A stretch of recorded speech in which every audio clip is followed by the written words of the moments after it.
महोदय, अब यदि हम विश्वविद्यालय अनुदान आयोग के विगत कार्य निष्पादन पर दृष्टिपात करें तो कोई भी कह सकता है कि हम आयोग की उपलब्धि पर गर्व नहीं कर सकते। इसलिए विश्वविद्यालय अनुदान आयोग में बाह्य परिवर्तन कर देने से ही उद्देश्य की प्राप्ति नहीं होगी।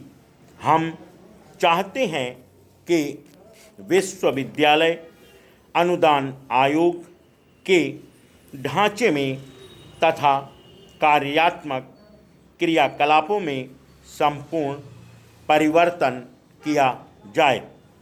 इस संबंध में मैं अध्यक्ष तथा उपाध्यक्ष की नियुक्ति के संबंध में एक सुझाव देना चाहूँगा।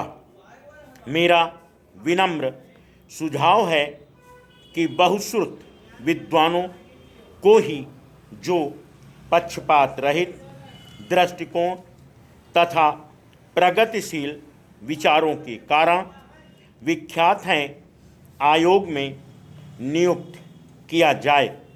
इसके अतिरिक्त आयोग के अध्यक्ष तथा उपाध्यक्ष और सदस्यों को नई शताब्दी की आवश्यकताओं एवं आकांक्षाओं के अनुरूप कार्य करना चाहिए, जिसकी ओर हमारा देश अग्रसर है। आयोग के कार्य निष्पादन के बारे में अनेक शिकायतें हैं। पूरब, पश्चिम और दक्षिण सभी जगह लोगों के मन में एक गलत धारणा घर कर गई है कि विश्वविद्यालय अनुदान आयोग इन क्षेत्रों के लोगों की आवश्यकताओं और मांगों को पूरा करने में असमर्थ हैं। इसलिए मेरा विनम्र सुझाव है कि विश्वविद्यालय अनुदान आयोग के कार्य निष्पादन का विकेंद्रीयकरण किया जाए तथा दक्षिण, पूरब और पश्चिम में विश्वविद्यालय अनुदान आयोग के क्षेत्रीय केंद्र स्थापित किए जाएं।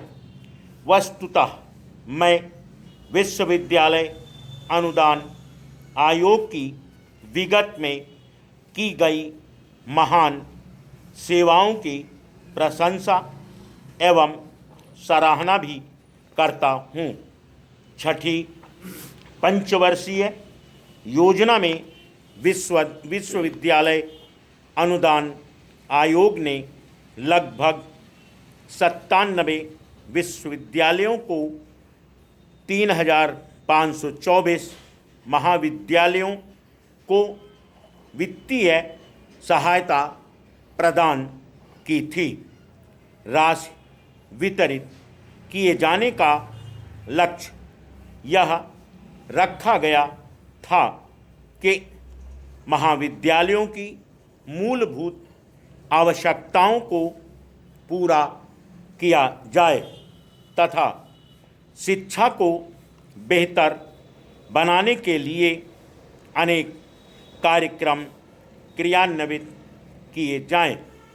इसका लक्ष्य अध्यापन और परीक्षा तथा अनुसंधान कार्यों की गुणवत्ता तथा उसका स्तर भी बढ़ाना था।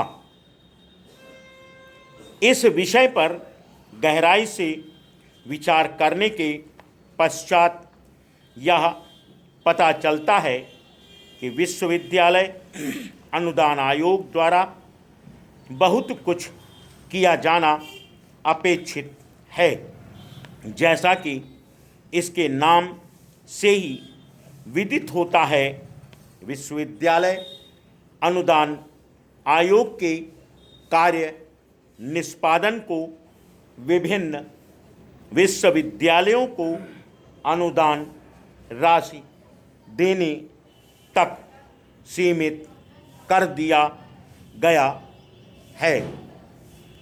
इसे इस देश में शैक्षिक उन्नति को विकसित करने के लिए एक केंद्रीय धुरी के रूप में कार्य करना चाहिए।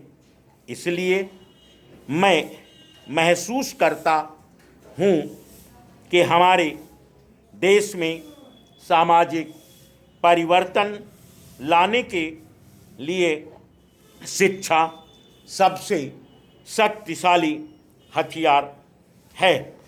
इस कारण यदि शिक्षा के क्षेत्र में कोई परिवर्तन लाया जाता है तो इससे समाज पर एक दूरगामी प्रभाव पड़ेगा।